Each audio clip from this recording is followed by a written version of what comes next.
Hola a todos y todas, muy buenas tardes. Mi nombre es Sebastián Vidal, soy director de la Fundación SEDA. Estamos en esta primera versión online de nuestro seminario permanente, que solemos realizarla de manera física y presencial en el espacio de la Fundación. En esta ocasión, debido a la contingencia sanitaria vivida en el país y en el mundo, estamos en esta nueva plataforma tratando de mantener activos los lazos, también los espacios de reflexión crítica. Queremos mantener y respetar también que continuemos en este trabajo, no verlo interrumpido por esta situación. Y lo primero es darle las gracias por su asistencia virtual a todos y todas. Estamos muy contentos también como fundación de que puedan estar con nosotros esta tarde. Y también estamos muy felices por inaugurar esta nueva modalidad con el trabajo de Carolina Castro, quien es curadora e investigadora chilena, doctora en Historia del Arte de la Universidad Autónoma de Madrid y máster en Arte Contemporáneo y Cultura Visual por el Museo Nacional Centro de Arte Reina Sofía en España. Carolina además ha curado importantes exposiciones en Chile y el extranjero, y además es profesora del Magíster de Creación Fotográfica de la Universidad Finisterra.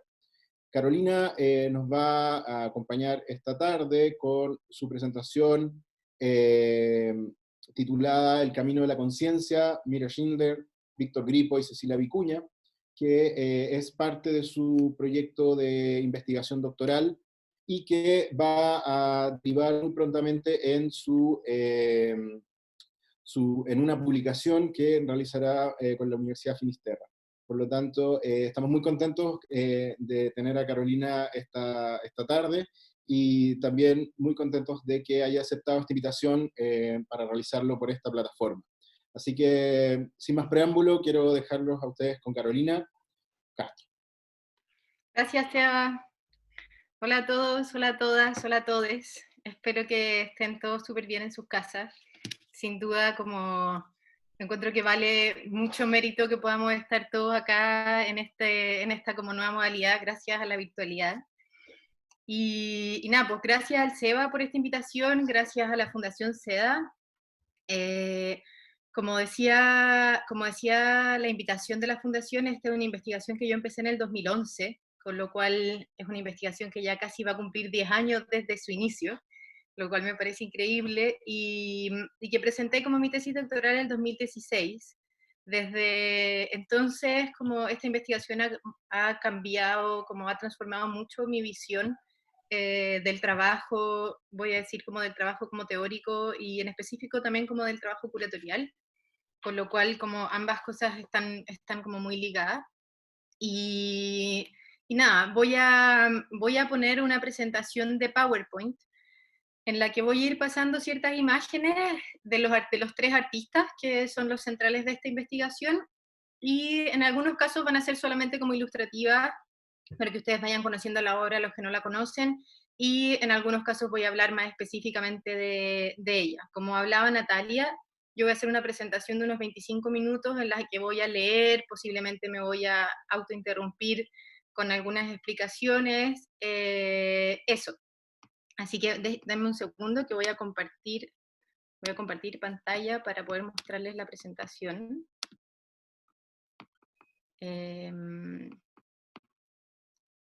¿Lo ven? Sí. Sí, ahí está. Perfecto. Me gustaría como un poco para entrar en sintonía de este seminario, dejarles, bueno, la voy a leer yo, la pueden leer como al paso conmigo, una cita que pertenece a David Abram en The Spell of the Sensuous, y que pertenece al prólogo del libro que escribió Catherine de Seeger. Los humanos están sintonizados para las relaciones. Los ojos, la piel, la lengua, las orejas y los orificios nasales son puertas donde nuestro cuerpo se nutre de la otredad. Este paisaje de voces ensombrecidas, estos cuerpos emplumados, cornamentas y riachuelos rodantes, estas formas que respiran son nuestra familia, los seres con quienes estamos involucrados, junto a quienes luchamos, sufrimos y celebramos. Cada sonido era una voz, cada apuro o equivocación era un encuentro con el trueno, con el roble, con la libélula. Y nuestras sensibilidades colectivas se nutrían de todas estas relaciones. Hoy participamos casi exclusivamente con otros humanos y con nuestras propias tecnologías. Es una situación precaria, dada nuestra antigua reciprocidad con la voz del paisaje. Como saben, esta es una investigación que se centra en revisar la producción de 3 artistas latinoamericanos, Mira Schendel, Víctor Gripo y Cecilia Vicuña, hasta ahora vinculado historiográficamente a el arte conceptual y el arte político.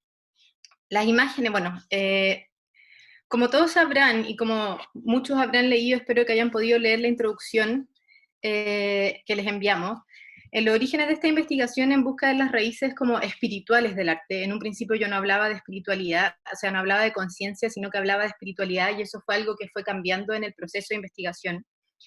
En busca de las raíces espirituales, no solo Kandinsky, que es el más asociado a lo espiritual en el arte, y otros artistas cercanos estaban profundamente vinculados a esta idea, sino que había un mundo de artistas contemporáneos de mi generación y anteriores que estuvieron y están actualmente en un camino artístico que fue y es inseparable de sus búsquedas existenciales, y cuyas obras revelan en muchos casos significados espirituales y místicos. Gracias a la existencia de este antecedente, pude comprobar, en la mayor parte de los casos, no era fácil acceder a los aspectos de la vida de todos estos artistas.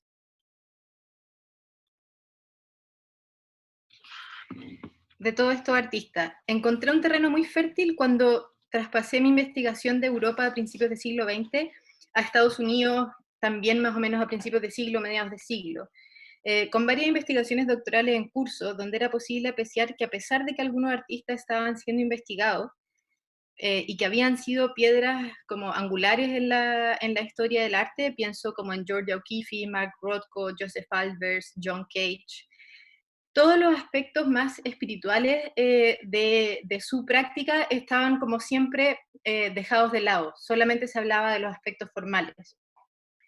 Así, la pregunta central que dio origen a esta tesis fue cómo romper con una historiografía formalista y plantear una tesis basada en las búsquedas espirituales de un grupo de artistas.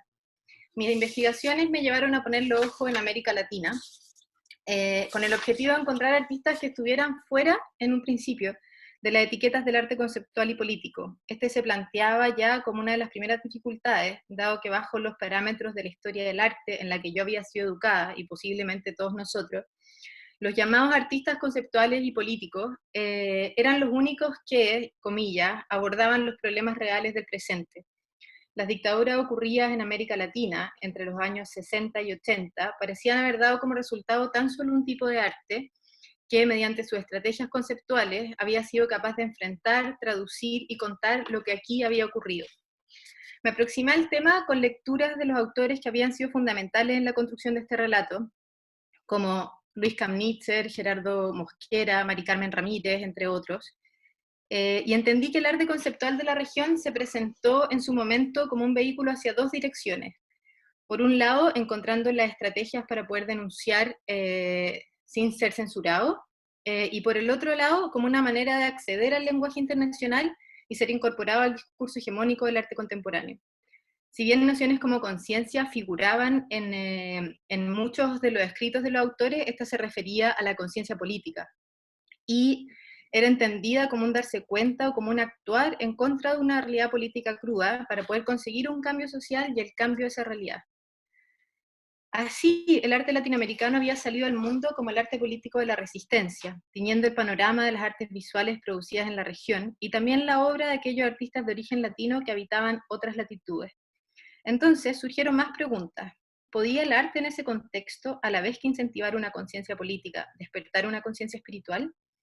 ¿De qué manera, y esta pregunta fue central, el artista puede contribuir a la integración del ser humano con su entorno social, cultural, ecológico, más allá del contexto político? Me di cuenta que quizá lo que hacía falta no era buscar fuera de la etiqueta, sino hacer un esfuerzo mayor y ver qué artistas enmarcados en la tendencia conceptual y política habían utilizado otros modos de resistencia guiados por caminos de conciencia y espiritualidad.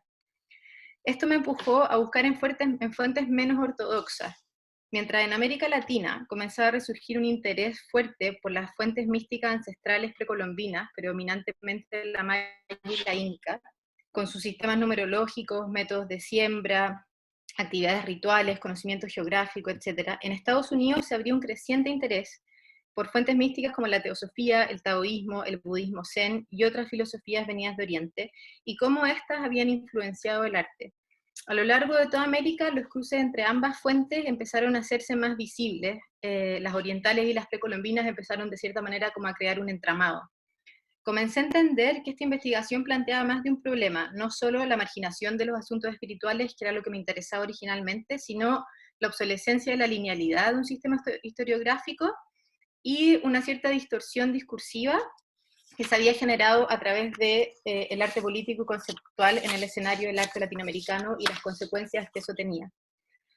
La decisión de trabajar con Schendel, Grippo y Vicuña surgió recién a fines del 2012, un poco más de un año iniciada la investigación, porque los tres muestran un profundo compromiso sociopolítico en su obra y su conciencia, o lo que ellos definieron como conciencia, no buscaba una división binaria entre lo bueno y lo malo, entre la izquierda y la derecha, voy a decir como entre lo blanco y lo negro, sino que promueve otra aprehensión de la conciencia, en la cual la fuerza de la unión y la energía de lo común resaltaría de la comunión con la vida, no solo en el sentido de la vida humana, sino en el sentido de la vida desde una perspectiva muchísimo más amplia. En relación a esta comunión con la vida, me gustaría como hacer un paréntesis, porque fue central haberme encontrado, y muy inspirador haberme encontrado con la obra, voy a decir, curatorial de Caroline Christophe Bakarjev, a quien dedico algunas páginas en el capítulo 1, y que en esos años curaba la Documenta 13 y posteriormente la Bienal de Estambul, que tuve la posibilidad de ver y entrevistar, y cuyas ideas mostraron un cambio de paradigma en el trabajo curatorial y teórico mediante una nueva forma de hacer exposiciones. Asimismo, fue también como un gran regalo poder haber trabajado desde el inicio de esta investigación con Catherine de Siller, quien escribió el prólogo de este libro, que había trabajado con Grippo, Schendel y Vicuña desde los orígenes de su carrera. Creo que las primeras exposiciones que hicieron los tres en Europa están vinculadas a algunos de los espacios que ella curado, dirigía en ese tiempo, y los primeros textos también fueron de la mano de Catherine. Y eso ha sido como muy importante, poder contar con una voz que me ha ayudado a relatar como la obra y las experiencias de cada uno en primera persona, podríamos decir. Para hacer transitable la inserción de estos artistas en un marco distinto, el desarrollo de esta tesis fue necesario hacer un apartado específico que resumiera las ideas principales respecto a la conciencia, y también como algunas como subtemas que surgieron producto de la revisión que hice. Tuve la suerte de poder acceder a las bibliotecas de tanto de Mira Schendel como de Cecilia como de Víctor, y encontré muchas fuentes en común. Voy a partir hablando de la conciencia.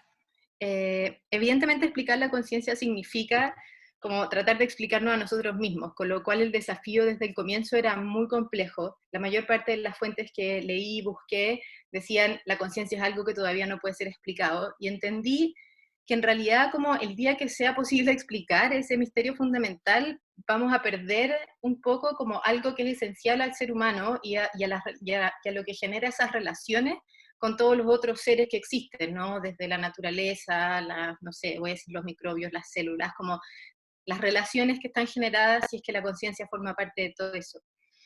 El estudio y la exploración de la conciencia, en contraposición al intento de explicarla, tienen una larga y fascinante historia. Bajo la historia de prácticas religiosas y espirituales se remonta a miles de años atrás. Hinduismo, budismo, cristianismo, islamismo, judaísmo y las creencias de muchas culturas cuentan con tradiciones centradas en la exploración de estos estados interiores. Sin embargo, como búsqueda filosófica y científica vinculada a la idea de evolución, sus raíces apenas datan de finales del siglo XIX y principios del XX. Para ser más preciso, en términos de avances científicos, durante los años 90 los científicos especialistas dedicaron grandes investigaciones al estudio del cerebro. Y producto de esto, se dio origen a una ola de investigaciones sobre la conciencia durante la primera década del siglo XXI, o sea, muy recientemente.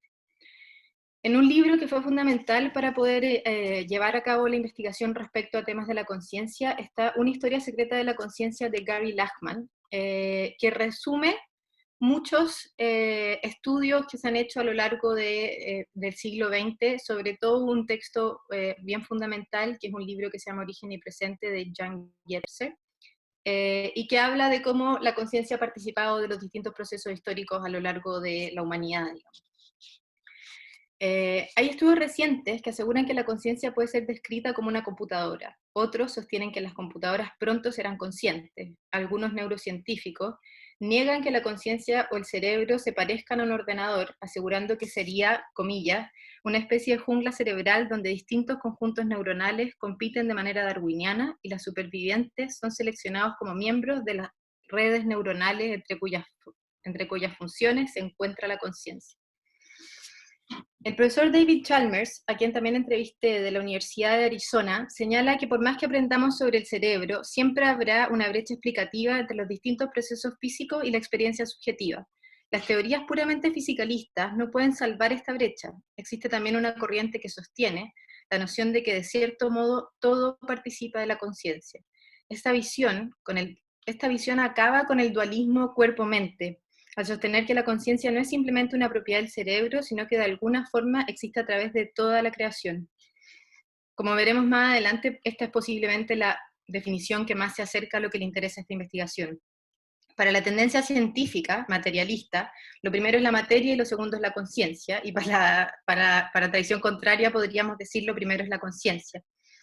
En este sentido, comenta Lachmann, aún existe la posibilidad de que los seres humanos evolucionemos hacia algo muy diferente, y de dicha diferencia sea capaz de adoptar una conciencia nueva, más amplia y expansiva, produciendo grandes cambios en nuestras estructuras políticas y sociales.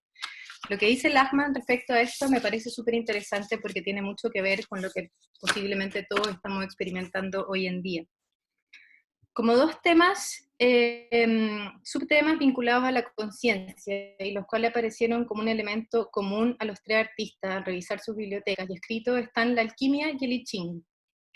Ambos encarnan mitos fundacionales sobre la creación del universo con el cielo y la tierra como opuestos complementarios en un tiempo que es prelingüístico y no lineal. Fueron entonces los primeros habitantes del mundo, en la región de lo que hoy es China o India, donde aparecen estas ideas, los que desarrollaron interesantes prácticas en relación al principio de constante mutación del universo y vislumbraron la existencia de una conciencia universal. En el caso del I Ching, que estamos viendo como en la imagen, algunos de los hexagramas del I Ching, también conocido como libro de las mutaciones, para hacer uso del oráculo hay que seguir ciertos principios taoístas que conducen por el camino recto de la vida, o lo que los orientales llaman el camino del Tao. Consultarlo significa tener una visión del mundo donde pasado, futuro y presente existen en una temporalidad simultánea, no antes, no después, no, todo simultáneamente. Y entender la vida como un proceso de diálogo entre entidades humanas y no humanas que conforman el universo. Confiar el destino al I Ching implica un acto de fe y una creencia absoluta en que la conciencia del hombre está interconectada con la conciencia de las cosas. La naturaleza de su enseñanza se puede encontrar en personas que quizá nunca han leído este libro, a pesar de que este se cree es el libro más antiguo de la humanidad, y no era un libro originalmente, sino que era podemos decir, un oráculo de tradición oral. Se iba pasando como de generación en generación y habían personas que tenían el conocimiento del I Ching y que podían transmitirlo a las personas que querían consultarlo. Entonces, porque estas enseñanzas están encarnadas en el origen de las relaciones humanas, en el orden y el equilibrio de las energías del universo. De allí que sea posible asociar, que también es un tema que me interesa mucho, la sabiduría oriental con la precolombina, y la sabiduría popular también como de los campesinos y artesanos con la sabiduría ancestral, podríamos decir. La alquimia, por otro lado, comenzó siendo una práctica de estudio de fenómenos químicos con el objetivo, como nosotros entendemos actualmente la medicina, de conseguir una óptima salud mediante el dominio del hombre sobre la naturaleza con todos sus componentes. El alquimista buscaba que la transmutación de la materia pudiera dotarle de un estado físico y espiritual que le otorgara longevidad, conseguir un elemento o elixir conocido como la piedra filosofal, que tuviera el secreto de la vida eterna. Ellos transmutaban la materia bajo la creencia de que ésta pudiera revelar los secretos últimos de la existencia y poder conectarnos a todos con el origen del universo. Ambos conceptos contribuyen a la idea de que la conciencia contribuyen a la idea que le interesa esta investigación de que la conciencia es un proceso de diálogo entre estas como entidades humanas y no humanas que componen el universo, de forma que a través de ella, tanto la obra de Schendel, Grippo como Vicuña, esta red terrena de relaciones en las cuales el yo y la comunidad están insertos, se materializan y se hacen visibles. Voy a pasar como a la parte, como a la segunda parte de la presentación, que tiene que ver con un análisis, voy a decir, como un análisis cruzado de la obra de estos tres artistas. La investigación, el libro en sí no tiene un análisis comparativo. Existen 3 primeros capítulos que son introductorios y 3 capítulos, uno cada uno, dedicado a la obra de los artistas, que comienza con una extensa biografía de cada uno, sigue con un análisis de los textos y las exposiciones más importantes que presentaron y termina como con un análisis más específico de ciertas obras que yo seleccioné. Esos son los últimos 3 capítulos de la investigación, pero para efectos de este seminario decidí cruzar información, como cruzar como las obras. Para esta investigación, el artista participa de lo que llamamos la conciencia, lo que lo vuelve un ser colectivo, completo y capaz de contribuir a la integración social, a la integración del ser humano en su entorno social, cultural, ecológico y también político. Claramente existieron otros modos de resistencia en América Latina y siguen existiendo a lo largo de todo el mundo. Lo revolucionario, creo, que fue lo que plantearon estos 3 artistas y plantean en el caso de Vicuña, que es la única viva de los 3, es que lo revolucionario no es solo reaccionar ante la censura, la falta de libertad o la muerte, sino que lo revolucionario es persistir en la creencia de que crear, extender hilos de conexión con la vida y poder extenderla desde ese modo hacia el futuro. Con lo común, abro comillas, con lo común y lo relacional, lo efímero y lo animado en el centro de su arte y su poesía, ciertamente parece que Vicuña, Schendel y Grippo han impulsado una percepción distinta del mundo experiencial, presentando, por así decirlo, un contenido visionario de lo que hoy es más urgente, un imperativo que muchos reconocemos hoy, como forma de proteger el mundo de la vida. En este sentido, sus obras son tan espirituales como materiales, una conexión de suma importancia para esta investigación. Estos 3 artistas vivieron periodos de dictadura en sus países. Aún así, considerando su obra, es evidente cuán activamente participaron en definir la cultura y el tejido social del lenguaje, al socavar la gramática impuesta por las figuras de autoridad y recuperando la textura de la comunicación con su obra poética. Lo suyo es lo relacional, lo cotidiano y el lugar de lo común. Las estrategias que Vicuña ha utilizado para la improvisación deliberada, la lingüística razonada y la acumulación, le permiten expresar un cuerpo de significados referenciales de muchos niveles y desplegarlos en varias esferas de acción. Juntos, estos artistas comparten una profunda reverencia y compromiso por las tradiciones locales y rituales de las culturas indígenas de no solo de Sudamérica, sino que de todo el mundo. Un aspecto importante, la imagen que están viendo es una foto de la Cecilia Vicuña con una de sus primeras pinturas, una selección de sus primeras pinturas a finales de los años 60. Esta es una pintura de Víctor Grippo, de más o menos el mismo año, si no me equivoco, y esta es una pintura de Mira Schendel, de pocos años después. Un aspecto importante es comprender que Schendel, Vicuña y Grippo pertenecen a generaciones muy diferentes, en las cuales los modos de hacer de arte han cambiado significativamente, fueron cambiando significativamente. Cabe señalar, como hemos visto en estas últimas diapositivas, que los 3 iniciaron su práctica artística con un fuerte compromiso con la pintura. La generación de Schendel, que nació en el 19, es la más vieja de los 3, seguía aún trabajando con materiales tradicionales, haciendo pintura y escultura, a pesar de que en algunos movimientos de vanguardia ya se comenzaban a usar otros materiales. Su incorporación del texto a la pintura, los materiales escogidos como el papel de arroz, aquí vemos en sus droguiñas, como el papel de arroz, y la dimensión táctil y transparente de sus instalaciones son aspectos pioneros en su práctica. Su método para crear las droguiñas fue muy revelador. Mira Schendel tomaba el papel de arroz y lo amasaba con las manos hasta que conseguía que hiciera estos nudos, estas como bolitas, con lo cual había como una compenetración muy directa entre el material y la mano, podríamos decir, como acto meditativo. Y la sensación que transmitía el proceso de hacerlo como una meditación prolongada de la materia. También obras muy conocidas de ellas como Ondas paradas de probabilidades, vistas en contexto, implican un total quiebre con los conceptos tradicionales del arte. Esta obra es del 69. Desde entonces fue explorando la creación de instalaciones u otros formatos expositivos, siempre de aspecto muy diáfano, luminoso y generalmente monocromo. Por su parte, lo que ven ahí, si es que no conocen esta obra, son hilos de nylon colgados del techo, por los que originalmente uno podía pasar de un lado hacia el otro, y uno se encontraba en el muro opuesto un pasaje del Antiguo Testamento del Libro de los Reyes, que era como una, vamos a decir, como una moraleja después de la experiencia de estar dentro de la instalación. Por su parte, Víctor Gripo pertenece a una generación en la que los artistas fueron aventurándose en el uso de materiales de uso cotidiano, que no había sido usado antes, como las papas de sus analogías, como vemos acá, la comida, los objetos de laboratorio, o las mesas que vemos en esta instalación, en la documenta de 1994, en la documenta de 2002, que fue una pieza que Víctor presentó como post-mortem. Es por esos mismos años que Cecilia Vicuña comienza a hacer performance e instalación, cuando estos eran aún conceptos muy nuevos. Los años 60 fueron el comienzo de cambios radicales en el terreno del arte, donde obras como Otoño, que fue presentada en el Museo de Bellas Artes, o Los Precarios, habían paso conexiones entre arte y vida antes impensadas. Vicuña, como vimos, acuñó el concepto de arte precario muy tempranamente, cuando hablar de precariedad en el arte estaba lejos de ser una etiqueta, abriendo la posibilidad de que el arte fuera algo que surge en la presencia del artista, y en conjunción con la aparición de otras fuerzas, provinieran estas de la naturaleza o de otras culturas. Los tres incluyeron la poesía, la palabra y el pensamiento en sus obras, y de diferentes modos dieron valor a lo subjetivo sobre el objetivo y al uso del pensamiento de un modo filosófico y reflexivo.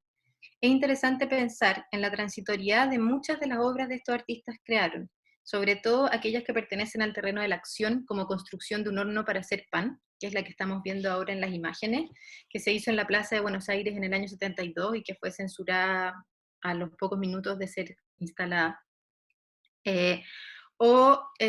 Ritual de playa, como este ritual que hizo en la playa Cecilia Vicuña durante la documenta pasada en 2017, por mencionar algunas de las tantas performances de Vicuña. Asimismo, cabe destacar la impermanencia de las obras en sí mismas, al escoger materiales fácilmente descartables como papas, palitos, papel de arroz, lana, frijoles, hilos de nylon, etc.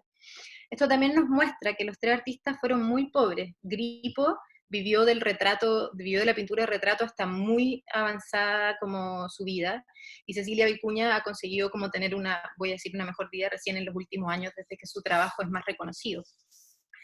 Los tres propusieron un uso del espacio totalmente innovador, en el cual el espectador estaba siempre involucrado de un modo activo, como lazo unión entre unas cosas, mundos y otros.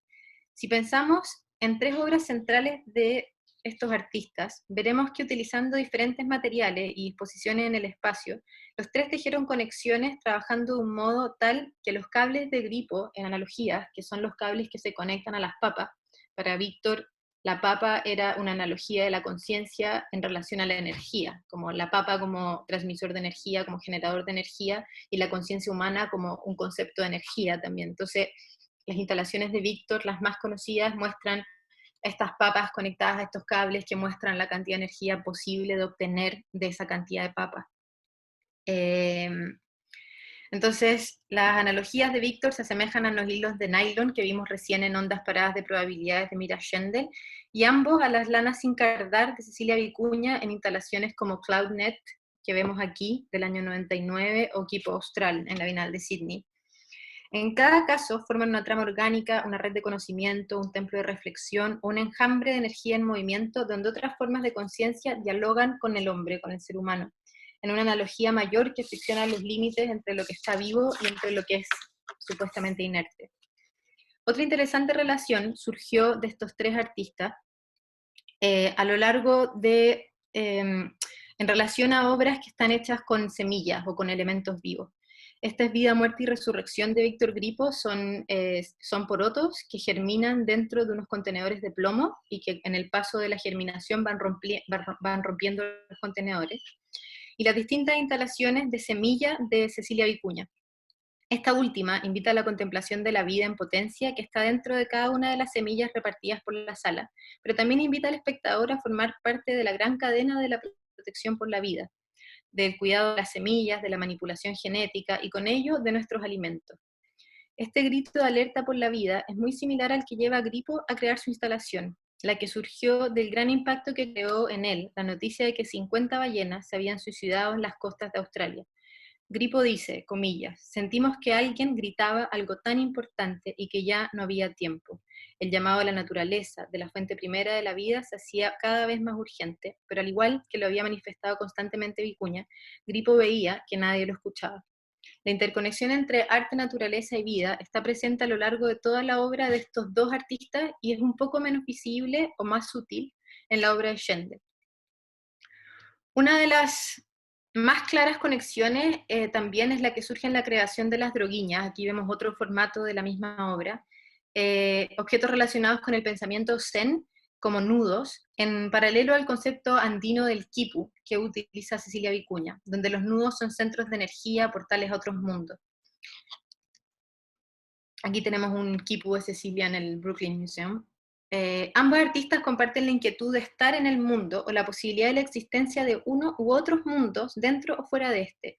Para Mira Schendel fue fundamental a lo largo de toda su vida, quien fue una artista bastante atormentada, voy a decir, como de que este mundo se había vuelto un lugar tremendamente rígido, peligroso, incluso agresivo, política y socialmente hablando, en el cual las condiciones de la vida se habían agravado y por ello la obra de arte se presentaba como una respuesta al presente, un modo de suavizar la realidad o abrir paso a nuevas realidades. De manera similar, para Vicuña este mundo corre el riesgo de desaparecer, en términos concretos, a menos que seamos capaces de atender al llamado de la naturaleza y escuchar la sabiduría proveniente de otros tiempos y otras voces. Pero por eso, sus instalaciones monumentales sobre el quipu deben ser percibidas como lugares de conexión. Obras como las droguiñas y los quipus han sido concebidas como objetos eminentemente efímeros, manifestando que tanto para Schendel como para Vicuña, ellas estaban interesadas en el significado del encuentro, más que en la preservación del objeto material de sus instalaciones, algo que también compartió Gripo, sobre todo en los últimos años, en obras como Anónimos, que son estas piezas de cerámica, que son de las últimas piezas que Gripo alcanza a hacer y que tienen que ver, básicamente tienen que ver con esa situación como de no conocernos entre nosotros, de haber como un poco vínculo, no solo como entre nosotros como seres humanos, sino como una sociedad que está fragmentada. Con esto ya termino y a modo como de conclusión me gustaría decir que para mí, evidentemente como con la distancia que me permite el tiempo, revisar la obra de estos artistas hoy para mí nos pone como en un lugar de visión, en el que el futuro que ellos vislumbraron es el presente que nosotros actualmente estamos viviendo. Desde allí que esta investigación buscara ahondar en las prácticas de artistas de un periodo de tiempo en el que se gestaron las bases de un pensamiento que hoy cala profundamente en los movimientos sociales y en la construcción de nuevos paradigmas, en los que el vínculo con la tierra y las cosmovisiones antiguas toman especial protagonismo en la construcción de nuevas formas de vida. Y eso es esencial como de esta investigación. Muchas gracias. Paso a Seba.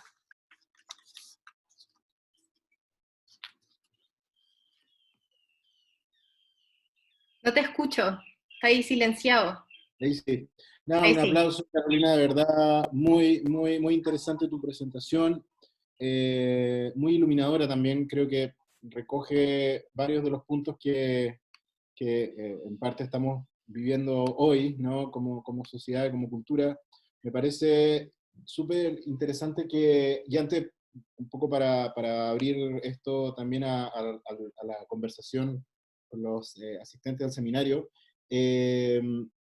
me parece súper interesante cómo logras hilar bien el trabajo de estos tres artistas en un momento también bien utópico de la sociedad y la cultura. O sea, creo que ellos también responden un poco a la misma idea sobre la cual digamos, muchos artistas estaban pensando nociones de utopía, de idealismo, de deseos también de cambio, de revolución, y en ese sentido, creo que el camino que toman muchos de estos artistas integra varias conexiones que trazan ciertas lecturas desde la poesía, por una parte, fuertemente en el caso de Vicuña, en el caso de la tecnología con Gripo, que me genera cierto punto de conexión también con los trabajos que se estaban haciendo en el CAIC. Él, bueno, como miembro fundador del CAIC, en parte activa, ¿no? Ese punto de relación, pero creo que lo lleva por otra línea distinta quizás a lo que planteaba Jorge Glusberg, o a lo que planteaba un poco algunos de los del grupo original de los tres, y cómo se fue articulando esto después en el CAIC. Y Schender, por su parte, también me parece muy interesante la ocupación del espacio, cómo trabaja los temas de intervención del espacio, utilización del lugar, y en esa comunión me surge también esa idea de pensar en otros artistas latinoamericanos que también han estado tomando justamente esta visión de la conciencia como forma de expandir no solamente los caminos individuales, ¿cierto? Como más de introspección individual, sino también a una cosa mucho más colectiva, más colaborativa. Yo creo que eso es algo que en estos tres casos quedan súper bien de manifiesto, ¿no? Como la posibilidad de que se pueda generar comunidad. O sea, Gripos hacía el horno de barro comunitario, Cecilia Vicuña hacía sus performances también colaborativas, sin dejar también, como bien dijiste tú, este binarismo como el arte político de lado. O sea, eso seguía avanzando, ¿cierto?, por otro camino. Entonces, y en el caso, pensando... tengo que decir también, voy a interrumpirte solo para decir que en el caso de Mira Schendel, aunque no es tan visible, Mira Schendel participaba activamente, como por ejemplo de las sociedades como de inmigrantes en Brasil, y mucha de su obra se nutre de estos encuentros y de los testimonios, por ejemplo, con los inmigrantes que llegaban a Brasil en esos años. ¿No? Y se logra plasmar en cierto punto esta idea integradora, ¿no? De pensar el sujeto como un colectivo que está también en un espacio común, ¿no? En un ambiente común y en un ambiente natural. Creo que esos ejemplos que usted de las semillas son fantásticos para poder de alguna manera pensar esa integración con elementos ecológicos que también eran un poco, digamos, siempre trabajados, pero no sé si tan decodificados quizás como son hoy en día. Claro. Y en ese sentido,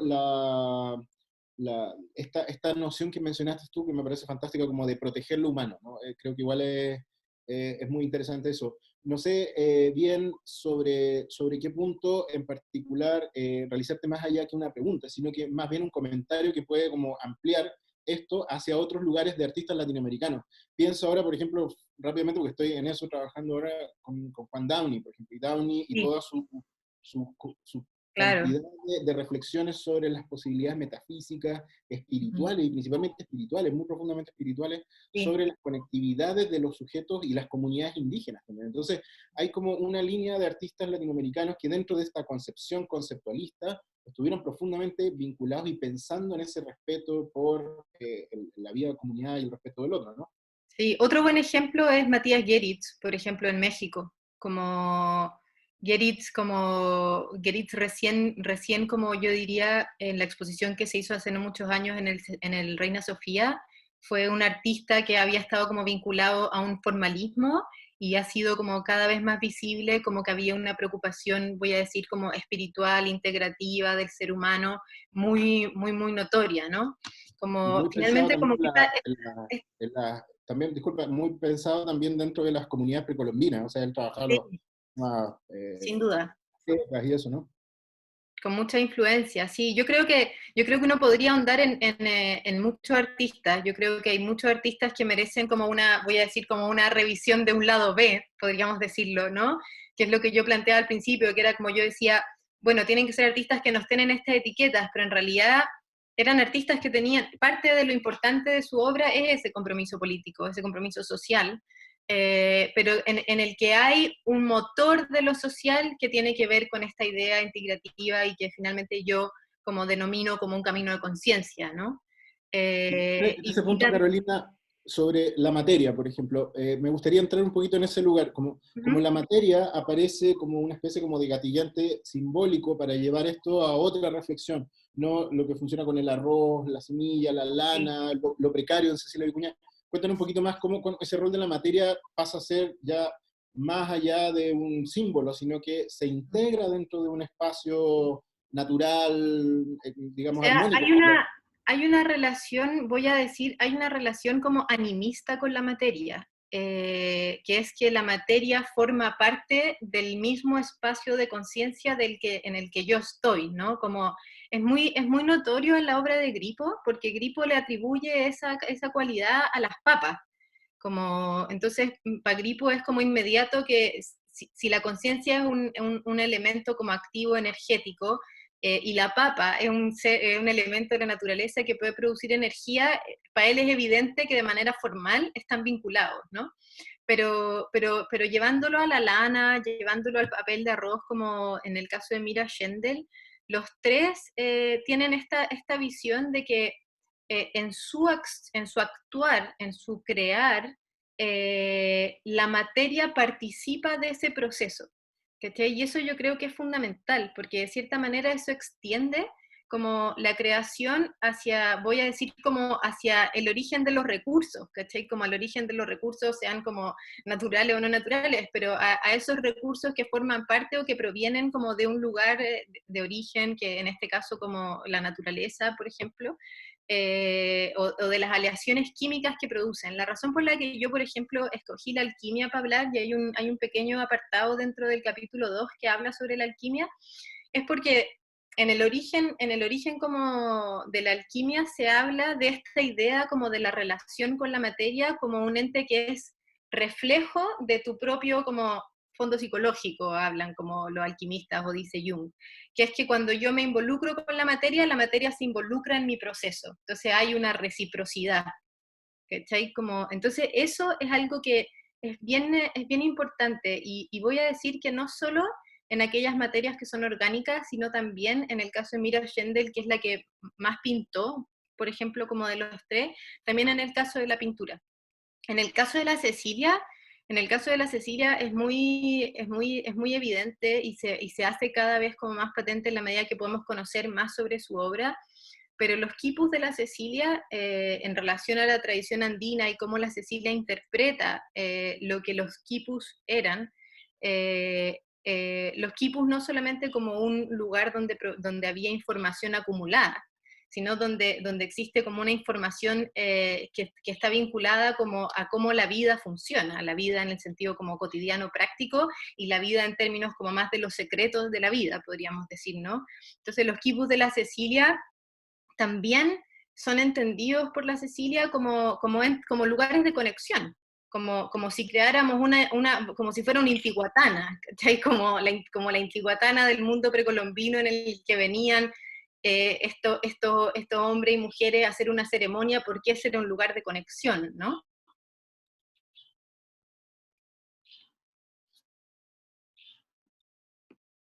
Ahí sí, perdí como el audio un segundo. ¿Ahora? ¿Sí? ¿Estamos? Sí, sí, sí.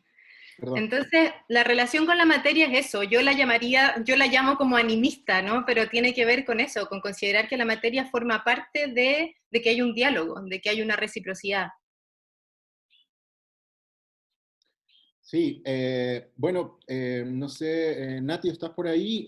Quizás poder empezar a dar la palabra a nuestros asistentes. Sí, como dije al principio, pueden hacerlo a través de la función levantar mano, que está en participantes, o pueden escribirme también en el chat y yo así busco a cada participante que tenga una pregunta y le activo el micrófono para que pueda hablar. Por ahí leo a Catalina, ¿no? Catalina Bauer, tenemos a Catalina Bauer, Vale, una Cata. tremenda artista, que tiene por acá una pregunta. ¿Yo? ¿Tengo audio? Sí, Sí, sí, tenés audio, Catalina.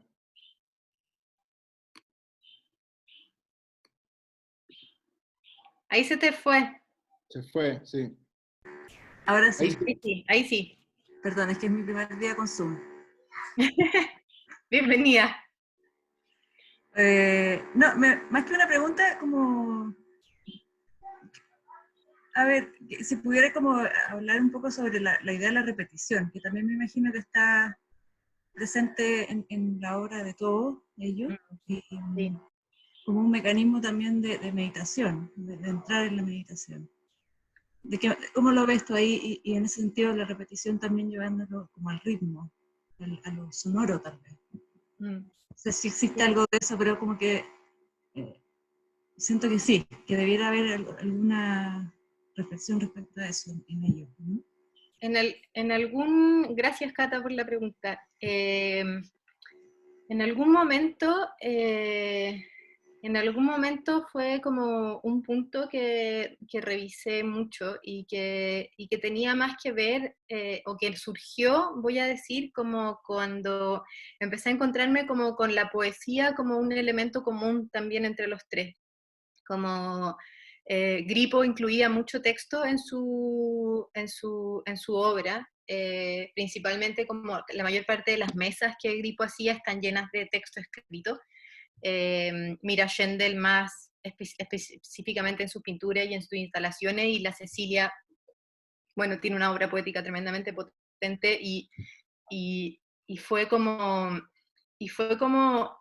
yo te diría que en el caso de los tres, como tú bien decís, como tiene harto vínculo como con una cosa meditativa, pero también tiene mucho vínculo con la idea de la oralidad, como la idea voy a decir, de la oralidad, no solo del escrito, sino como la idea del repetir, del pensar, del expresar el pensamiento a través como de la obra de arte, ya sea como de manera oral como de manera escrita, con poder incorporar, ¿cómo podríamos decir? Voy a decir el intelecto como una cualidad humana, ¿cachai? Como en ese sentido, como voy a decir lo que me encontré primero y me pareció que era algo muy interesante que no revisé profundamente. Pero sí, cuando pasé por ese lado, hablando con la Cecilia como dentro como de esta maestría que tiene para hacer sus performances, en las cuales eh, no hay, voy a decir, no hay como un recitar, como una poesía, lo que hay es como un proceso de escuchar ciertas como energías que están en el lugar, y a través de eso poder hablar, decir, como contar, como esta especie de improvisación, como bien habla como Rosa Alcalá, en la que muchas veces, si bien hay esta idea de improvisación, también hay una cuestión como de repetición constante como de la palabra y de una idea, como si eso permitiera como hacerla como más firme, más real, más constante. Y en términos, quizás, si esto como responde a la pregunta, en términos de la obra, en la utilización de los mismos materiales, por ejemplo, eso sí es algo que aparece muy comúnmente en los tres. En el caso de la Cecilia, la lana, por mencionar una cosa, porque también las semillas, qué sé yo, sino como recurrentemente usar un elemento.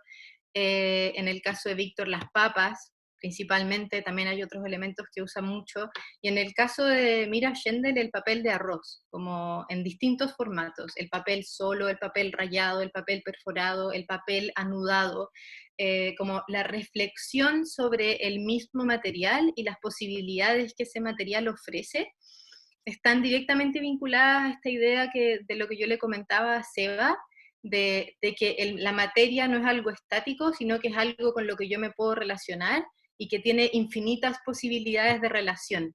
La relación no es una sola, en la que yo tengo una posibilidad, sino que en ese acto de repetición yo voy encontrando distintos resultados y distintas cosas. Eso yo creo que es como lo que personalmente como yo percibo de ese acto de repetición en los tres. Francisca Rojas tiene la palabra. Hola, ¿me escuchan? Sí, no te veo Hola. porque... Ah, a ver. No, es que la cámara de mi computador se taldea y tengo que Ya. reiniciarlo, ya fue. Hola, muchas gracias. Está Te bien. quería preguntar por el concepto de lo efímero, que es algo que mencionaste particularmente en la obra de Grippo y Vicuña, y Sí. que lo encuentro súper distinto en el fondo como al concepto de lo efímero que da como el conceptualismo latinoamericano. Que de repente, bueno, ¿En qué sentido? Como... no, como de repente que me contís más, si lo podemos como conversar un poco, porque me quedó como un poco como dando vuelta en el fondo del concepto de lo efímero versus, en algún momento al principio comentaste sobre la diferencia en el fondo como entre el arte conceptual y el político, y que ahí de alguna manera hay un pseudo consenso en lo que vendría siendo como lo efímero, versus en la obra de ellos ahora, que en realidad no sé si me queda tan claro. Y esa era una cosa que te quería como mencionar, o sea, que te quería preguntar. Sí. Y la otra era que hablaste que el camino de la conciencia como una suerte de nueva etiqueta, como de cómo se insertaría en el fondo esta como otro aspecto de de estos como artistas, o de estos que no se, normalmente como no se toca mucho dentro como de la historia del arte, en el Claro. fondo. Si esa nueva etiqueta le pusiste así como camino de conciencia, o cómo sería, cómo se enmarcaría en el fondo dentro del lenguaje de la historia del arte esta, no sé, en el fondo como, Sí, entiendo qué perfecto. nuevas etiquetas, qué nuevas nociones le encontraste a Lo entiendo. eso. Ya, Como- eso. Primero, gracias por la pregunta, y primero como sobre lo efímero, yo no hago una distinción en la investigación sobre qué significa lo efímero como para los movimientos conceptuales o políticos que yo llamé así, o que yo denominamos así, y estos otros, pero sí puedo decir que algo, y lo que mencionaba al final, y creo que una parte como de las que también fueron parte como de mis propias conclusiones, es que el trabajar como con materiales precarios, voy a decir, en el sentido de que son materiales descartables, los palitos de la Cecilia de los precarios, que son definitivamente como muy descartables. En el caso de Mira también, o en el caso de Gripo, hay muchas obras que son tremendamente como, que son difíciles de volver a construir, ¿no? Tierra, distintas cosas. Yo creo que hay una influencia muy grande como de los movimientos conceptuales de esa época, de lo que estaba ocurriendo también, pero sobre todo hay una clara, voy a decir, hay un claro desinterés de parte de los tres de lo que era, de lo que estaba vinculado a la obra como algo que perdurara, como esa fue mi obra, como algo que perdurara y fuera parte como del mercado. En ninguno de los casos, como vamos a decir, como poner las obras en circulación estaba contemplado a la hora de hacer obra, sino muy por el contrario, las obras existían porque esas obras, como decía recién, eran como canalizadoras o como lugares de conexión o formas como de poder abrir espacio, aún darnos cuenta de cómo estamos como, como estamos enlazados, como somos parte de relaciones mayores con la naturaleza o con lo humano y lo no humano, ¿no? Entonces, en ese sentido, creo que lo efímero para ellos tiene mucho más que ver con eso, con que la obra, con que el, el centro de la obra no tiene que ver con su materialidad, fisicidad o su posterior, como lo que ocurriría con ella posteriormente, sino como con el espíritu, voy a decir, como que la obra encarna. Y en ese sentido, como en el último tiempo, y como pasa con muchas obras de arte, por ejemplo, la Tate hizo una exposición importante de Mira Schendel hace pocos años, y en ondas paradas de probabilidades uno ya no puede entrar. Originalmente la obra está hecha para que uno la cruce, para que uno se enrede con los hilos, para que uno pueda experimentar esa sensación. Ahora no, está delimitada y uno puede mirarla desde afuera, ¿no? Con lo cual, evidentemente, como en esa conservación de la materia original, que son los hilos, se pierde y se altera el motivo original de la obra, ¿no? Como que era algo que estos artistas evidentemente nunca quisieron que ocurriera, no sabemos lo que va a ocurrir con las instalaciones de Vicuña. Y respecto a la conciencia como etiqueta, yo te diría que más bien yo he querido todo el rato como ir fuera de las etiquetas.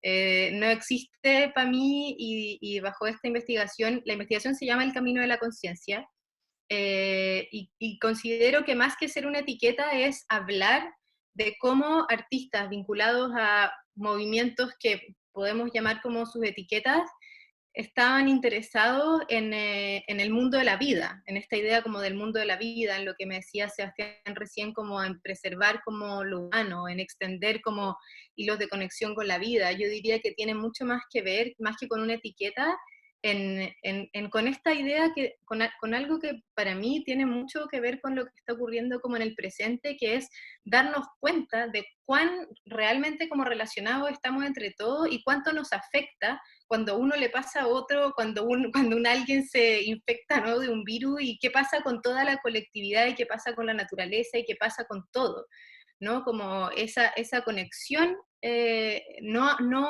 alejarnos.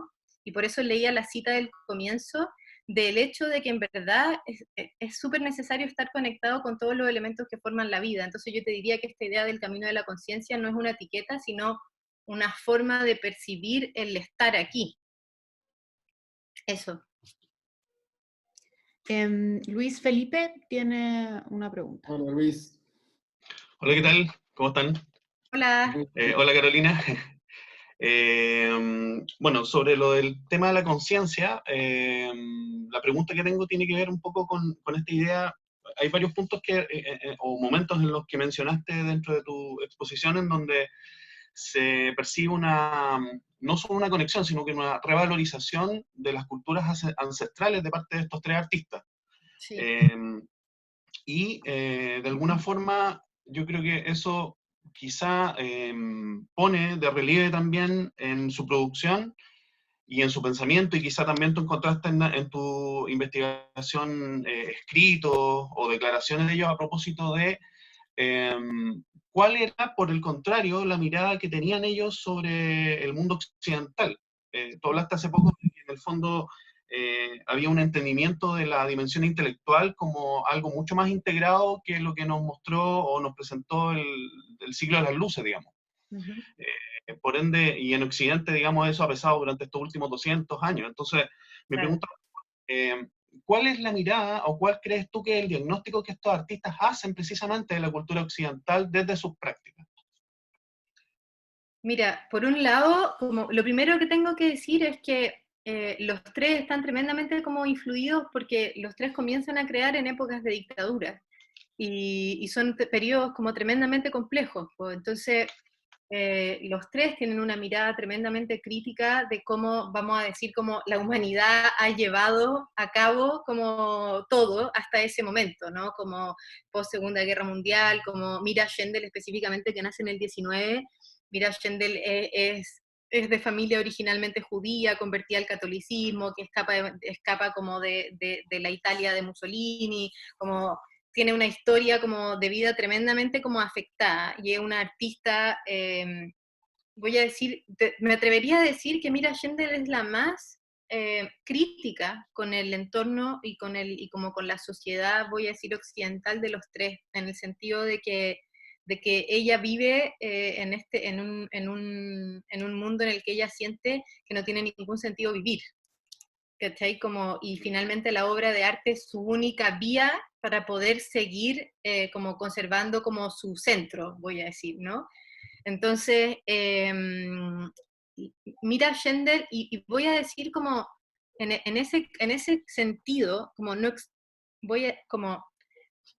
no vamos a decir como que hablamos como de un mundo occidental, sino más bien como ellos todo el rato hablan, en el caso de Mira Schendel, las fuentes espirituales como a las que ella como accede están directamente vinculadas al mundo como zen, como oriental, y a la religión católica.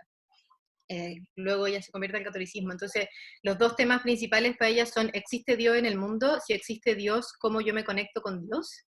De qué manera el mundo occidental no me entrega las herramientas para poder conectarme, sino como yo las encuentro en el mundo oriental, ¿cachai? Y esas son como las herramientas válidas. Y en ese sentido voy a decir que en eso se parece mucho como a lo que ocurre con Vicuña, desde la perspectiva de que la Cecilia ha tenido, y ella reconoce tener una conexión desde muy el comienzo con el mundo andino, principalmente, y cómo para ella esa conexión con el mundo andino es motor de todo, y cómo Cecilia siente que tanto como el ignorar su trabajo, como el haber ignorado su trabajo, el haber ignorado su práctica pionera en muchos casos, el haber ignorado que ella viene hablando de, vamos a decir, el calentamiento global desde los años 60, y muchas otras cosas, ella siente que pertenece a esta como herida colonial, a la herida colonial de la borradura del pensamiento indígena precolombino. ¿Cachai? Entonces, evidentemente también hay una crítica súper grande a cómo se ha construido la cultura occidental, tapando y dejando debajo y borrando, eliminando toda la sabiduría que proviene de ese lugar. Y en el caso de Gripo, Gripo es mucho más, voy a decir, como Gripo está como en un espacio intermedio temporalmente, porque Gripo es un alquimista. O sea, Gripo, para él, como lo más interesante son como las filosofías del periodo como alquimio, del origen como de la asociación de, por ejemplo, la astronomía con la astrología, de cómo en algún momento todas estas filosofías estuvieron unidas y en algún momento el hombre occidental, entre comillas, las separó, ¿no? Como, entonces, en el origen, en el momento en el que empieza como a ocurrir esta división entre un pensamiento mucho más holístico y un pensamiento muchísimo más racional y separador, ¿no? Por eso yo hablo de que los dos hablan de un mundo no lineal y de un mundo en el que no existe como la división como blanco-negro, izquierda-derecha, ¿cachai? Como, porque ellos consideran que debería haber una integración, y desde ahí nace la crítica a cómo se ha construido la cultura occidental. Espero haber respondido. Claudia Müller tiene la palabra. Hola, Claudia. Sí, Claudia. hola Caro, gracias por la Seba, hola a todos. Gracias por la presentación, me encantó, muy buena, interesante. Sobre todo porque no conocía una obra de Gripo que es la de hacer pan en Buenos Aires, está súper bonita, no tenía idea de esa obra. Nada, mi pregunta igual puede ser igual súper lógica, pero no sé si como que hay algo escrito por parte de los autores o si tú sacaste algo en conclusión ahí, porque, o sea, entiendo como la dimensión espiritual en la producción de obra o en el resultado de la obra, pero ¿qué pasa como con esa dimensión espiritual como en el hacer arte, ¿no? Como en la acción de hacer el arte, independiente de cuál es la producción que tiene ese arte, ¿no? O cuál es el resultado de esa pieza o imagen, lo que sea. Eso. Y no, esta no había la pregunta, porque en realidad como yo tengo que decir que tuve mucha suerte porque tanto, bueno, en el caso de Cecilia Vicuña, yo pude como ir a su estudio, conversar con ella mucho como, y poder trabajar como directamente con ella, pero en el caso de Gripo y Schendel, trabajé con la viuda de Víctor y con la hija de Mira, y pude como acceder a muchos de sus escritos, a muchos de sus papeles, archivos, como a los archivos como de los artistas. Y hay mucho material, como voy a decir, como reflexivo sobre el proceso del hacer, que tiene que ver con lo que hablábamos antes de la materia, que tiene que ver con esta idea como del proceso meditativo, de la investigación. Y en el caso de Víctor, como la obra que tú mencionáis de el horno para hacer pan, es una obra que se le atribuye a Víctor, pero es una pieza colectiva que hizo Víctor con un trabajador rural, con otra persona que también pertenecía al CAIC, como dice, artistas del CAIC, y como muchas obras de Gripo que fueron hechas como colectivamente. En ese sentido, y esa es la razón también por la que en la investigación yo dediqué un capítulo a cada uno, porque como tuve la suerte de poder acceder a material que hasta ese momento en muchos casos no había sido publicado, hay mucho en el libro de citas, muchas citas,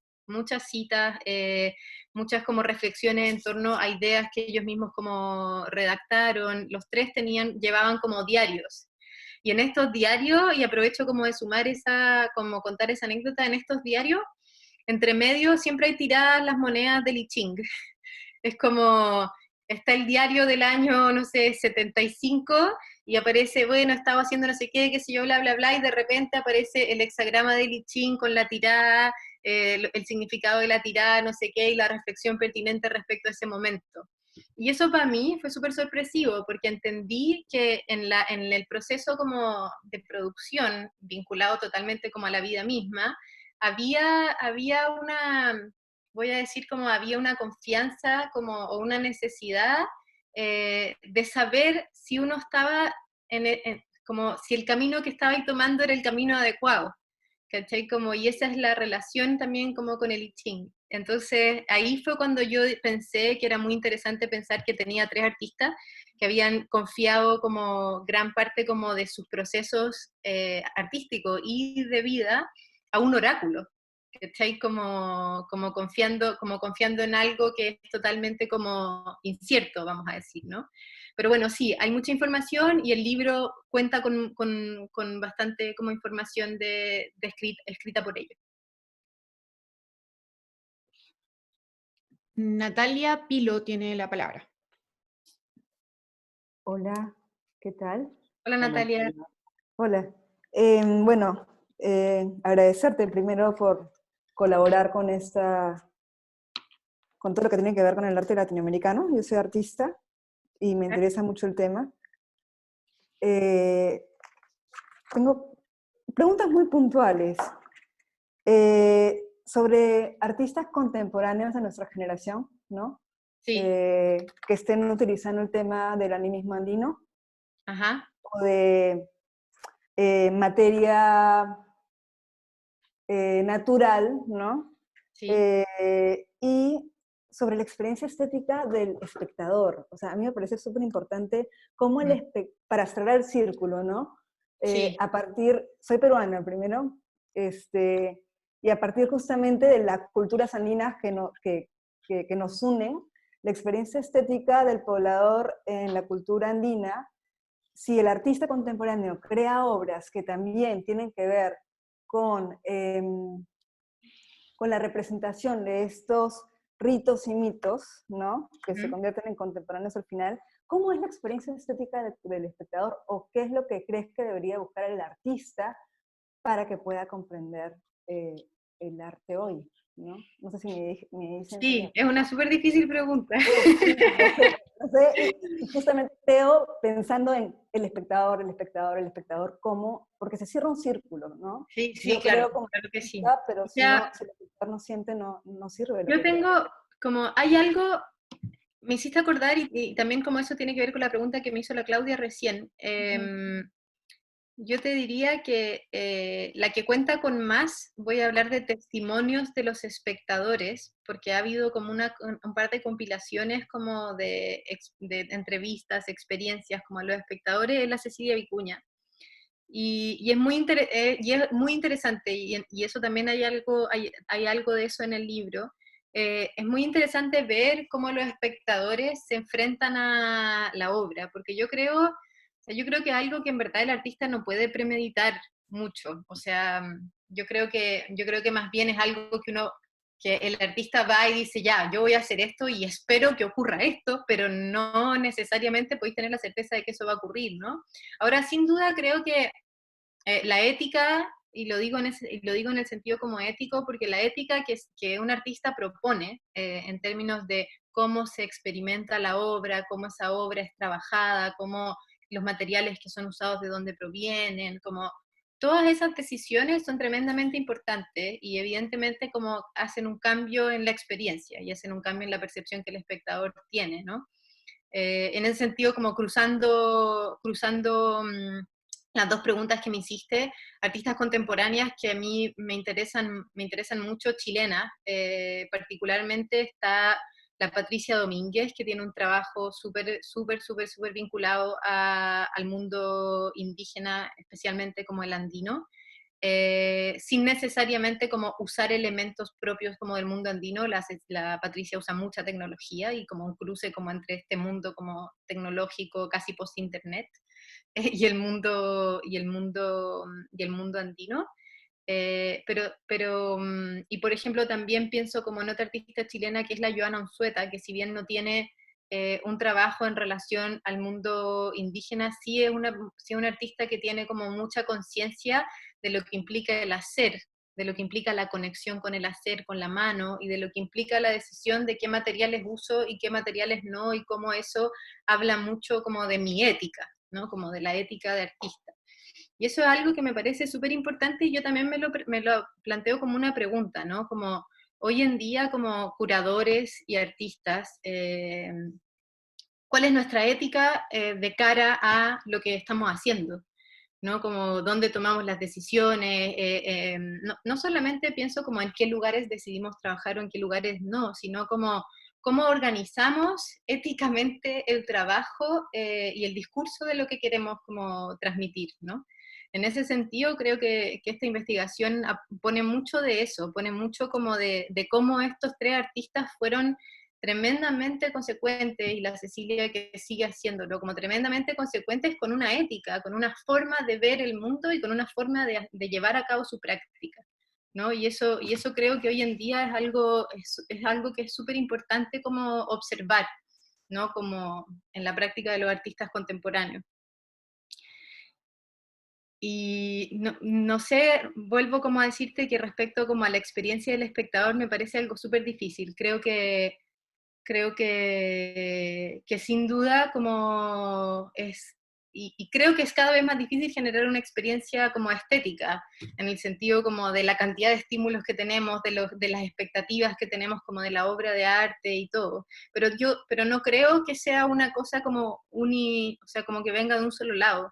Yo creo que el espectador también necesita estar dispuesto a que algo ocurra, ¿cachai? Como, no como, me ocurrió, como esto vino a mí, sino como también estar en la sintonía de lo que uno ve, pues estar presente en lo que uno ve. En ese sentido, como yo mencionaba, como hablaba mucho como de las curatorias que tuve la posibilidad de ver, hechas por la Caroline Christophe-Bakarjev, y en algunas de las como conferencias y seminarios se hablaba mucho de eso también, como de cómo estoy presente en el lugar en el que estoy y cómo estoy observando lo que hay ahí.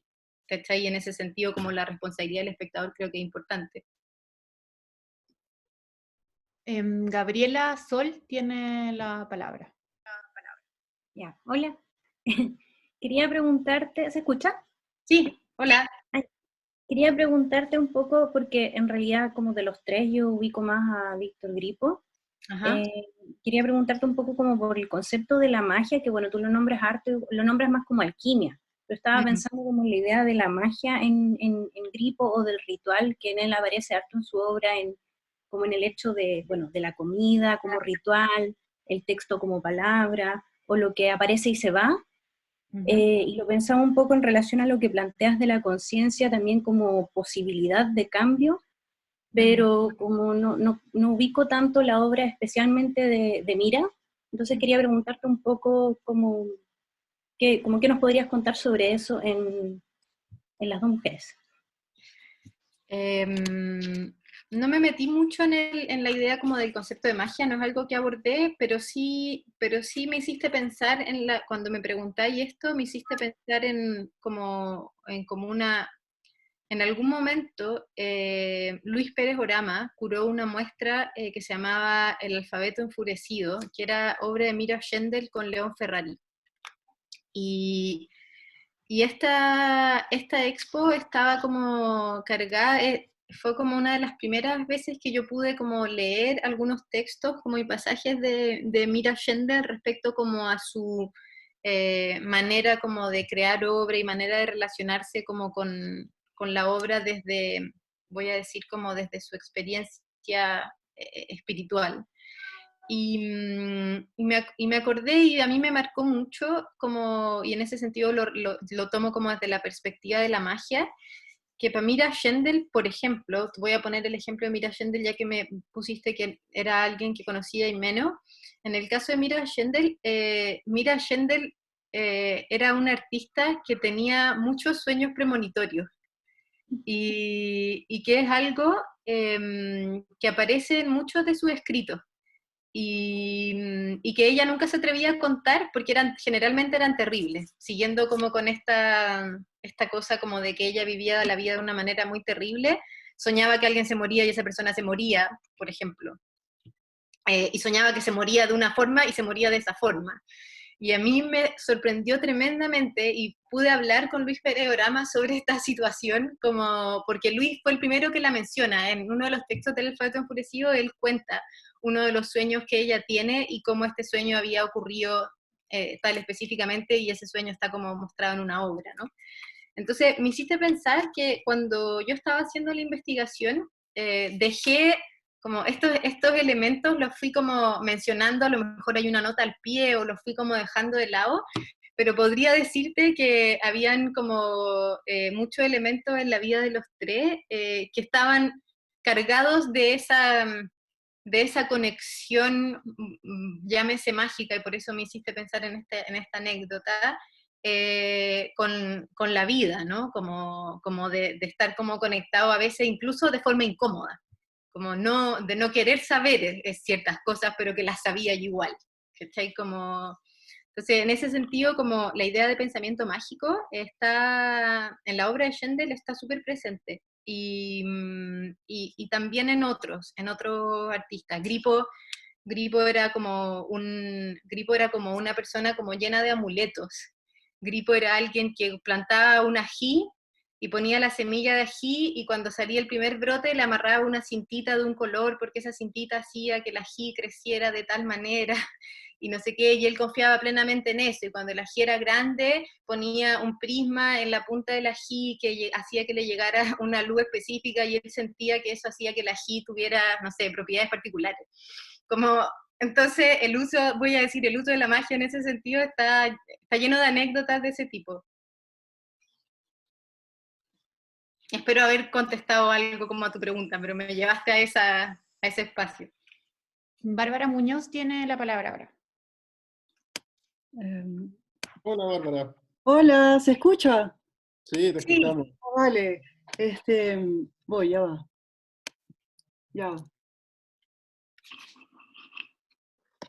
Oye, yo tengo, las personas como los extranjeros, ¿están conectados desde Chile o están conectados desde sus lugares, desde sus países de origen? Bárbara desde Bogotá. Ajá. Qué bueno. Ya va, un momentico. Gracias, Bárbara, por conectarte. Hola, quería preguntarte algo, bueno, agradecer este espacio también de suspensión, ¿no? De la cotidianidad y de poder escuchar tu charla y tu conferencia. Quería hacer una pregunta sobre la materialidad de las obras, ¿verdad? Y sobre si tienes alguna anécdota o algún episodio en todos estos años de investigación que tenga que ver con los problemas que se pueden presentar respecto al montaje de obras antiguas o al montaje de obras de sitios específicos que finalmente quedan registradas, archivadas y coleccionadas a través del registro fotográfico o del registro audiovisual. Entonces, un poco eso, si tienes algo, alguna anécdota sobre esos posibles escenarios o que pueden ser problemáticos, que pueden ser riesgosos. No tengo como anécdotas como particulares, pero casualmente ahora, no durante la investigación, pero casualmente ahora, consiguiendo como los derechos de las imágenes que están incluidas en el libro, y una obra de Víctor Gripo, un poco revisada en general, que se llama, no me puedo acordar ahora cómo se llama, pero es una intervención que hace Víctor Gripo en St. Ives, en Inglaterra, y que es una curatoría al que la invita un curador que se llama Guy Brett, que trabajó muy de cerca como con Víctor.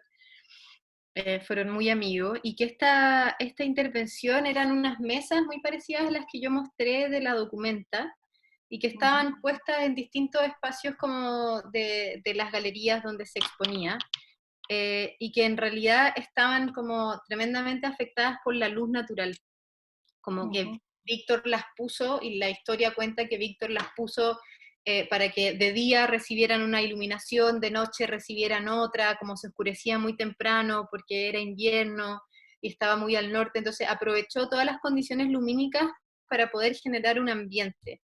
Y la obra se llama como, no me puedo acordar ahora, pero algo sobre la luz en St. Ives. y después esta obra la compró Inhotim, que es un centro de arte que está en Brasil. Y Inhotim ha hecho, bueno, yo pedí los derechos de las imágenes para publicarlas a Inhotim, y en este proceso me enteré de que Inhotim compró la obra buscando como querer instalarla, pero que cuando habían pedido como asesoría curatorial para poder instalarla, se habían dado cuenta que no era posible porque era como, no habían las condiciones lumínicas necesarias, podríamos decir, ¿no?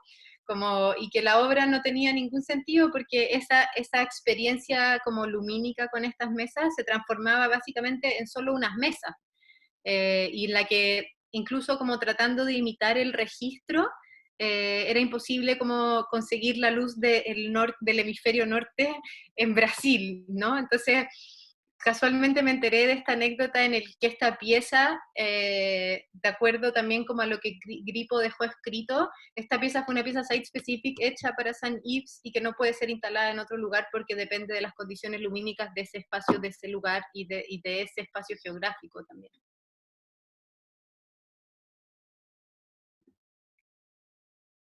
No tenemos más palabras hasta ahora, no sé si alguien más quiere anotarse. Sí, tenemos tiempo para una quizás última pregunta. Muchas gracias, nos dijo Bárbara por interno. Me ha parecido como, es interesante igual como, para mí como en la investigación, creo que lo más entretenido fue como encontrarme con anécdotas. Encuentro genial que muchos me han preguntado por anécdotas, porque creo que parte de lo rico como de hacer una investigación es enterarte como de cosas que nunca salen a la luz, ¿no? Me acordé a propósito también como de mencionar a Guy Brett, que Guy Brett también, bueno, Guy Brett estuvo muy cercano a, bueno, fundaron juntos como Artists for Democracy con la Cecilia Vicuña. Después, bueno, él estuvo muy cercano a Víctor y fue muy cercano a Mira Schendel. De hecho, Guy Brett es el primero que invita a exponer a Mira Schendel en los años 60 a Inglaterra. Y Guy ha sido como de los curadores, es muy poco accesible él hoy en día. Pero cuando se hizo la exposición de Mira Schendel en Inglaterra, en la Tate, hace unos años atrás, se hizo un seminario que duró, yo que tengo la sensación que varios días, en la que distintas personas que habían estado vinculadas a la obra fueron invitadas a ser parte como de este seminario. Y Guy estaba iniciando una investigación sobre la relación de Mira Schendel con el I Ching, que para él era como súper importante y que no se estaba haciendo. Y desafortunadamente porque Guy Brett ya está viejo y también porque no le gusta como mucho hablar ni nada, no sé en qué derivó esa investigación, pero Guy fue en ese momento la primera persona que yo escuchaba que estaba interesado en abrir como esos aspectos de como el archivo de Mira Schendel.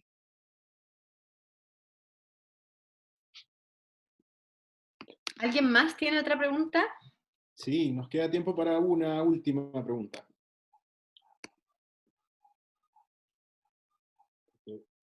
Comentario, pueden hacer preguntas. Samuel levanta la mano por ahí. ¿Cómo está Samuel? Bien, Sebastián, gracias. Gracias por la invitación. Hola, Samuel.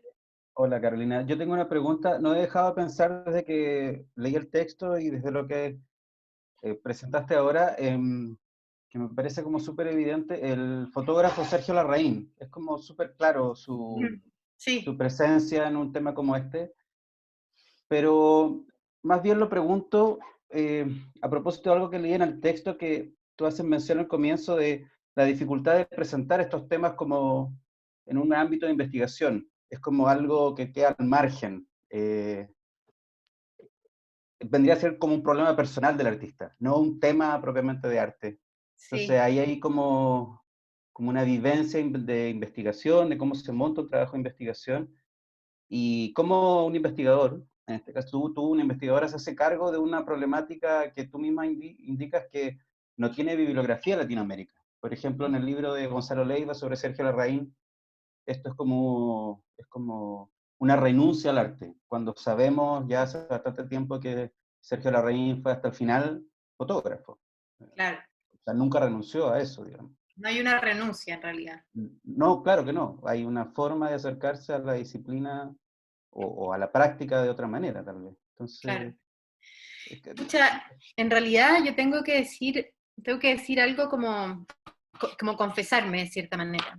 Como tu pregunta me lleva, y me parece súper pertinente que mencionís a Larraín, porque yo empiezo como la introducción que todos leyeron, hablando como un poco como de cómo mis propias experiencias como con este mundo subjetivo me llevaron a decir, oye, espérate un poco, como si yo tengo interés por estos aspectos, como me interesa mucho como ahondar como en distintos estados de conciencia, en qué es la conciencia, en poder, en de qué forma es posible como unir como mi trabajo con esas, como tú decís, anécdotas personales prácticamente, ¿no? Como con esas vivencias personales, como con esas inquietudes personales.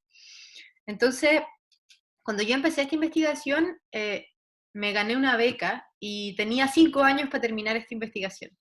Y en la medida que empecé a avanzar y empecé a darme cuenta, efectivamente, y la que me hizo abrir los ojos respecto a eso fue la Cecilia Vicuña, de que no solo no había bibliografía para estudiar el trabajo de la Cecilia, creo, y probablemente la Carla Maquiavelo, que veo que está aquí entre medio, puede como compartir conmigo eso, y es que como la Cecilia Vicuña como bebe de unas fuentes como ancestrales tremendamente profundas y complejas, de las que hay muy poco escrito, como de las que hay libros, evidentemente hay, probablemente la mayoría de ellos están en la biblioteca de la Cecilia, pero de la que hay poca información, ¿no? Como hay mucha, a lo mejor, como investigación académica, como de qué significan como los chamanes, por ejemplo, como, qué sé yo, los estados alterados de conciencia en la toma de ayahuasca, no sé, como en ese sentido, ¿cachai? Como, pero es difícil encontrar como escritos como que integren, vamos a decir, como esas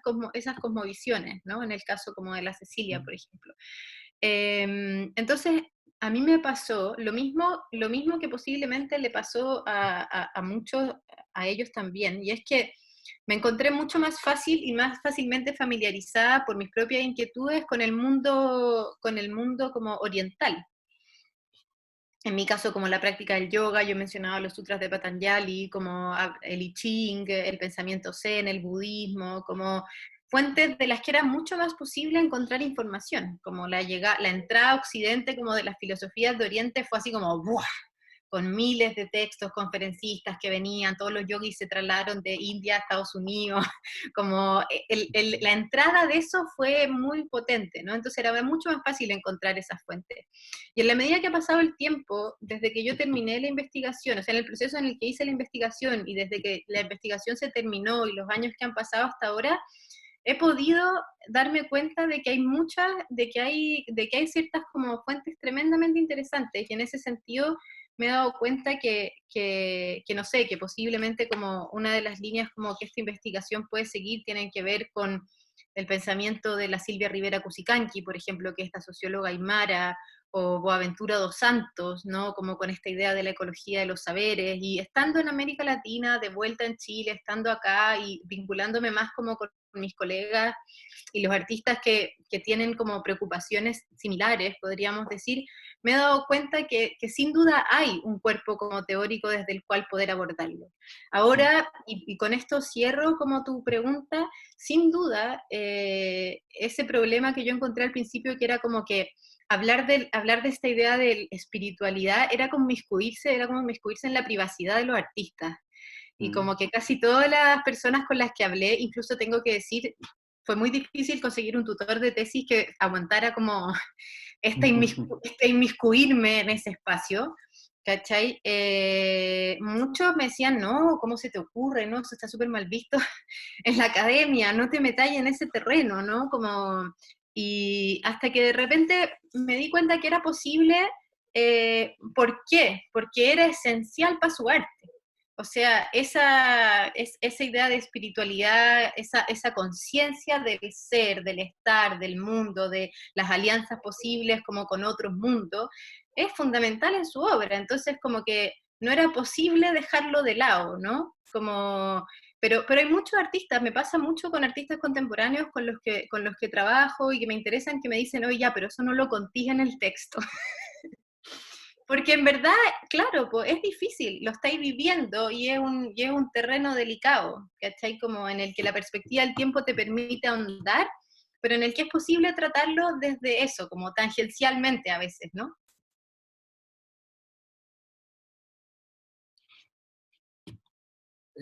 Bueno, creo que nos pilló un poco el tiempo. Sé que es un tema, como dices tú, un poco navegando a contracorriente con esta investigación, pero de verdad yo creo que no yo, sino los 50 que en un momento estuvimos aquí en esta sala, estamos igual expectantes de tu libro.